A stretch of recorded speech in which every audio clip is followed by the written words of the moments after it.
CEO barrack gold ने कहा है कि रेकोडेक बड़ा मंसूबा है जिसमें 10 अरब डॉलर्स की सरमायाकारी होगी। यकीनन रेकोडेक मंसूबा 100 साल चलेगा। CEO बैरक गोल्ड मार्क बरस्टू का कहना था कि रेकोडेक मंसूबे पर हमारी टीम बहुत काम कर रही है। रेकोडेक जैसा कोई मंसूबा इससे पहले नहीं हुआ। रेकोडेक मंसूबा कंपनी के शोबे में नई तारीख रकम करेगा। डिप्टी कमिश्नर इस्लामाबाद की जानिब से पाकिस्तान तहरीक इंसाफ को जलसे की इजाजत देने से इनकार कर दिया गया। PTI के रीजनल सदर आमिर मसूद मुगल ने जलसे की दरख्वास्त दी थी।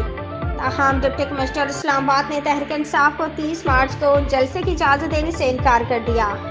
इस्लामाबाद हाई कोर्ट ने दरख्वास्त पर DC इस्लामाबाद को फैसला करने का हुक्म दिया था। डिप्टी कमिश्नर इस्लामाबाद ने अमन अमान की सूरत हाल को जवाज बनाकर दरख्वास्त मुस्तरद कर दी। रूस ने आज यौम सोग मनाने का ऐलान किया है। आज से सफारत खाने में वर्चुअल ताज़ियती किताब रखी जाएगी। तफसीलात के मुताबिक रूसी सफारत खाने के तर्जमान ने कहा है कि यौम सोग के मौका पर आज से सफारत खाने में वर्चुअल ताज़ियती किताब रखी जाएगी। ट्रकिस सिटी हॉल में हमले के बाद सदर पुतिन ने 24 मार्च को यौम सोग करार दिया है।